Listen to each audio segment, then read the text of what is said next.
Okay, we're going to do this one next. This is actually a denarius with a portrait of Julius Caesar, 44 BCE, silver with a diameter of 3/4 of an inch. So during the Republic in the 1st century BCE, Romans began placing portraits on their coinage. Usually coinage showed portraits of divinities, but in 44 BCE, Julius Caesar put his portrait and his title of dictator for life on the denarius, which was a standard Roman coin. The standard Roman coin was called a denarius. The coin pictured here shows his aging face and a receding hairline, which is in the veristic tradition of realism that was popular during the Republic. And when this coin first came out, it caused quite a stir because typically divinities were pictured on coins. So since it was a break from tradition, it caused a stir at the time it came out, but eventually coins became one of the main ways that Roman rulers would mold public opinion in favor of the ruler by announcing his achievements and just basically telling the public how great he is. And the coins obviously would reach far and wide and were be traded obviously throughout the whole territory.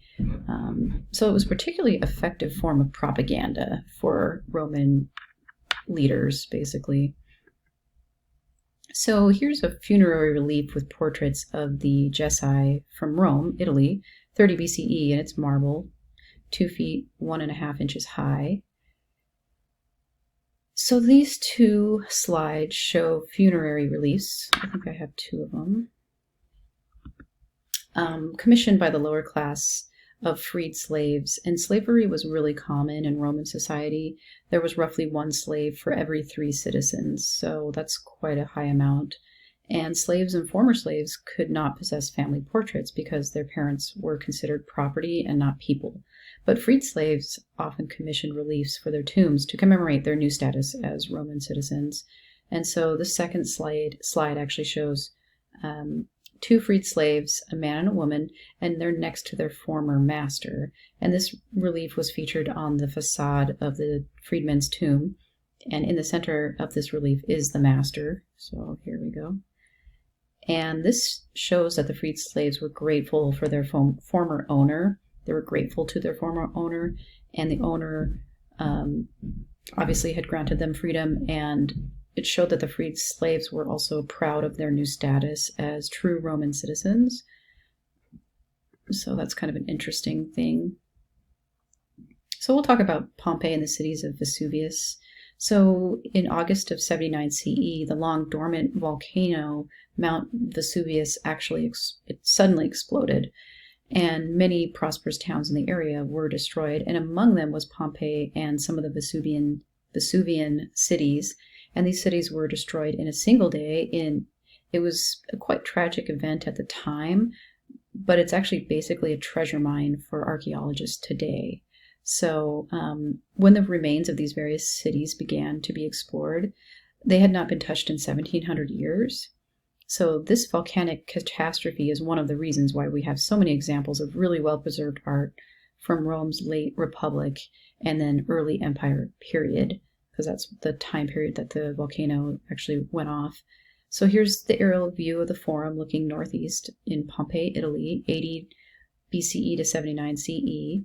So number 1 is the Forum, right here. And the Forum was the Roman public square that was kind of the center of civic life in Roman towns.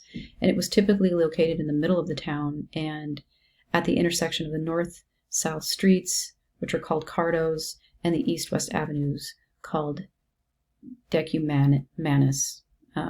So the Forum only allowed for foot traffic and was originally an open area, but after the city became part of the Roman Empire in 80 BCE, it changed. So I think originally it was Greek, and then it became Roman in 80 BCE. And the Romans actually added a 2-story colonnade on 3 sides of the narrow Forum.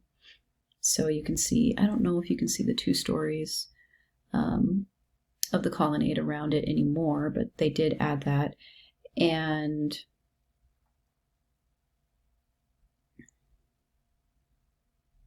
at the north end, they actually erected a Capitolium, which is number 2.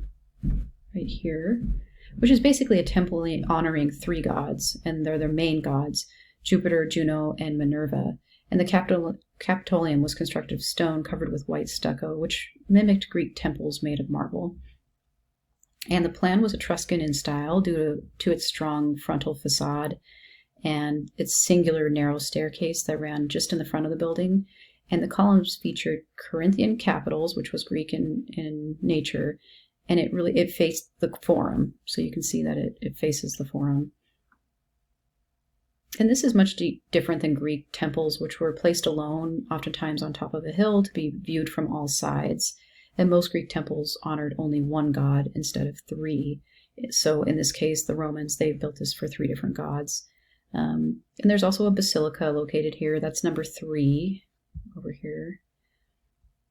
And this was the chief administrative building in the town of Pompeii, and it resembled the Forum itself, but it's so that it's long and narrow, and it had 2 stories of columns that divided up the space into a central nave right here, and then 2 flanking aisles. So you can see the aisles basically on either side here.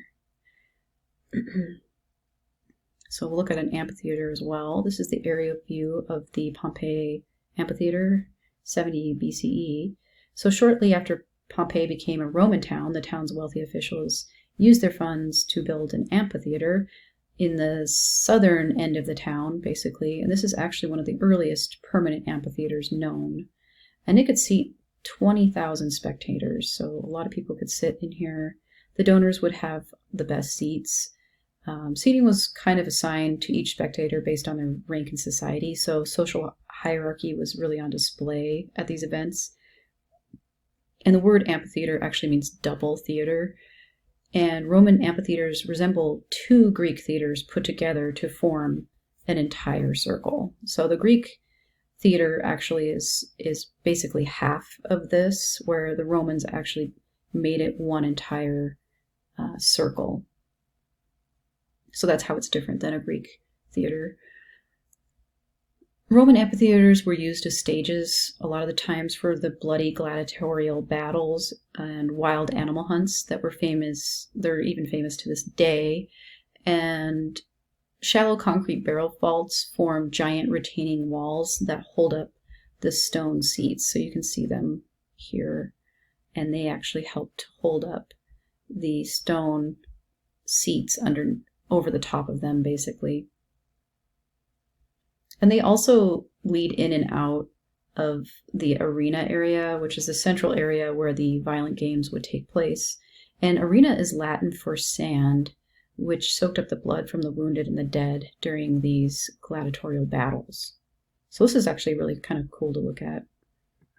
And this is kind of interesting too, because it's actually a fresco that features the amphitheater in it and kind of one event that took place. So this wall painting was found in a house in Pompeii, and it dates to 60 to 79 BCE, and it's a fresco, and it records a brawl that actually occurred in the amphitheater during a gladiatorial contest in 59 CE. So this is an actual event that took place in this amphitheater, and the fight was between the Pompeians and the Nucerians, who were the neighbors to the Pompeians, and many were seriously wounded in this fight.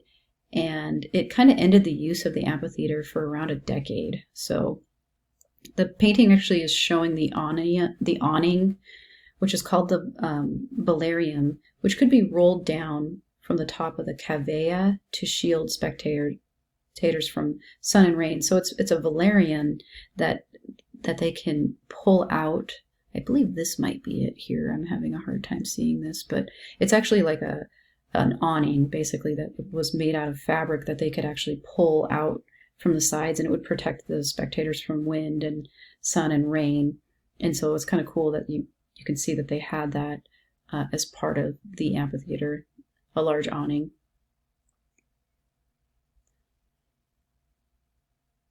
It also shows the external staircases that enabled large amounts of people to enter and exit the amphitheater in an orderly fashion. So you can kind of see the staircases.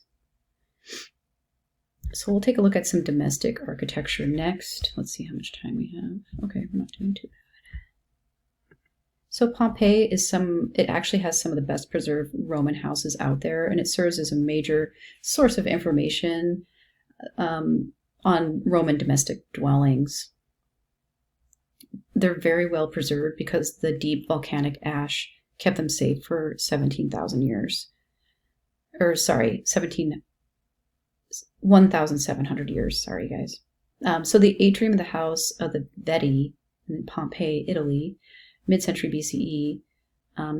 So it's one of the best preserved houses, and it was partially rebuilt by excavators, and it's called the House of Veti, which is a 2nd century BCE house that had been remodeled and repainted after the great earthquake that happened in 62 CE.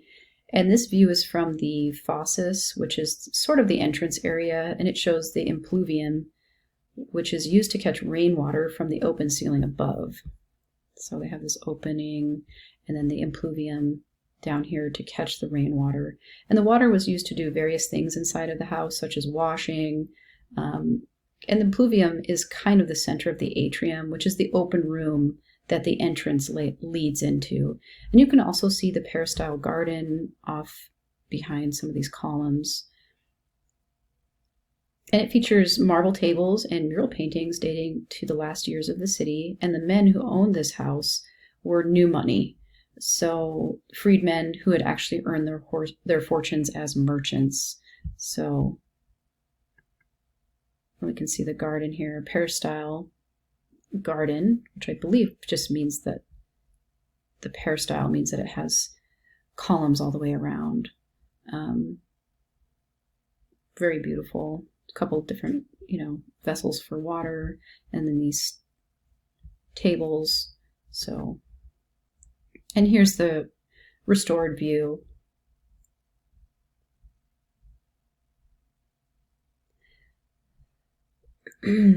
Of, a typical Roman house. So, 1 is the Fossus, 2 is basically the atrium here, 3 is the impluvium, 4 is the cubiculum, which I believe are kind of like, I think, bedrooms. Ala is 5, I'm not quite sure what they are, but they're kind of open. 6 is tablinum, right here, which I think is kind of the entrance into the peristyle garden, and 7 is the triclinium. And so let's see. So the design of a typical Roman house was made to shut out the outside noise from the street and also the dust from the street. And the houses have design qualities that bring nature into the domestic space. And the opening in the ceiling of the atrium is one way that nature is brought in the form of sunlight, which also helps to illuminate the interior. Before they had electricity, that's how they lit the interior of their space. And the garden also served as a second opening to illuminate the house and let nature in. And most gardens featured a peristyle colonnade, and many of these gardens had a fountain or pool. And the garden also served as a dining area when the weather was warmer. So we can see the plan here of the typical Roman private house called a domus. And you basically enter the Fossus into the large open room called the atrium. And then the atrium featured the wooden cupboards with the ancestor portraits called, which are number 4 actually. So I was wrong about that. Those are called cubiculum. And then actually number 4 are the small bedrooms that would open into the atrium. And these could be rented as shops by the owner. And then the opening in the roof of the atrium let in light, but also let in rainwater into the basin called the impluvium. And the water was utilized for basic household uses. And number 6 is the owner's office. Number 7 is the dining room. I guess these are the dining rooms. And sometimes there was more than one, and in this house there's 2. And then number 8 is the peristyle garden. So the houses of Pompeii and the neighboring cities that were buried by Mount Vesuvius have yielded a treasure trove of mural paintings as well as a few mosaics. And they tell a lot about Roman tastes and prosperity of the time. And they're done in a true fresco medium, meaning they were painted on wet plaster, which is extremely durable. So the plaster was, drying. As the plaster was drying, the paint